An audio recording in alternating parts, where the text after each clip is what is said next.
लखनऊ शहर का साल 2019।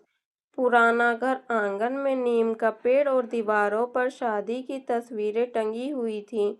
इसी घर की बड़ी बहू थी कविता। उम्र 26 साल, साधारण पढ़ाई की हुई, कोई नौकरी नहीं करती थी, लेकिन घर संभालने में उसका कोई जवाब नहीं था। कविता की शादी के बाद घर में दो और बहुएं आई, नीरा और शालिनी। दोनों उच्च शिक्षित, बड़ी बड़ी कंपनियों में नौकरी करने वाली।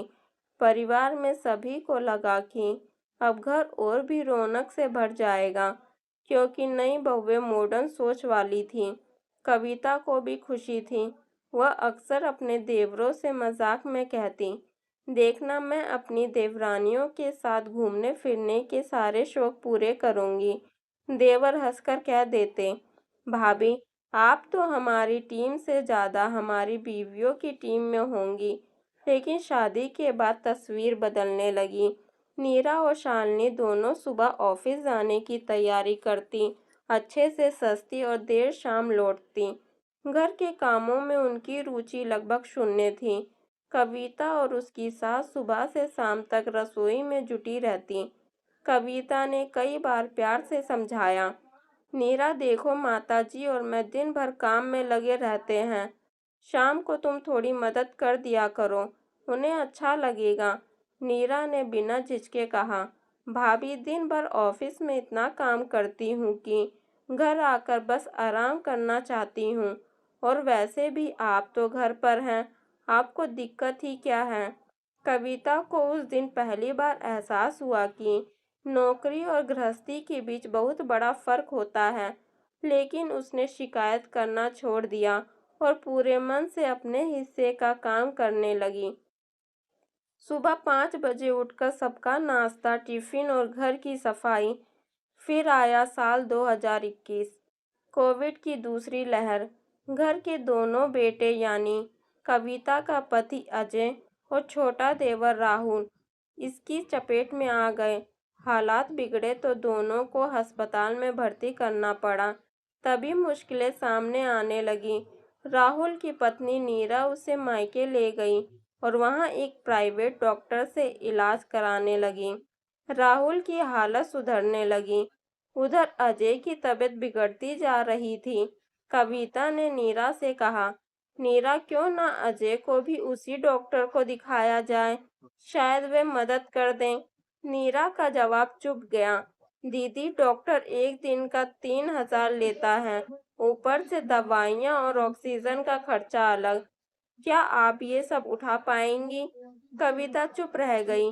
उसके पास कोई नौकरी नहीं थी, कोई अपनी आय का साधन नहीं था। दिल से चाहकर भी वह पति को वही इलाज दिलाने में सक्षम नहीं थी। लेकिन किस्मत ने साथ दिया।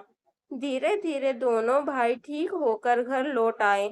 परिवार में फिर से हंसी गूंजने लगी। नीरा और शालिनी का ऑफिस दोबारा खुल गया। एक दिन सुबह नीरा ने जल्दी से कहा, भाभी, आज लंच बना दीजिएगा, ऑफिस जाना है। कविता ने बिना देर किए खाना बनाया, टिफिन तैयार किया। वह देने ही जा रही थी कि तभी आंगन से पिताजी की आवाज आई, कविता, जरा रुकना। कविता ठिठक गई। क्या हुआ पिताजी? उन्होंने साफ आवाज में कहा, अगर इन्हें टिफिन चाहिए तो कल से अपना खाना खुद बनाएं। तुम रोज सुबह से रात तक काम करती हो और बदले में तुम्हें कुछ नहीं मिलता। घर में सन्नाटा छा गया। शाम को जब सब खाने पर बैठे तो पिताजी ने अपनी बात दोहराई, बड़ी बहू सुबह 9 से रात 9 बजे तक घर चलाती है, उसका मेहनताना सिर्फ थकान है।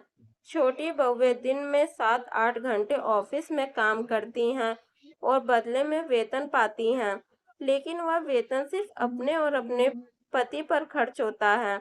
अगर बड़ी बहू घर ना संभाले तो मुझे नहीं लगता कि तुम सब ठीक से काम कर पाओगे।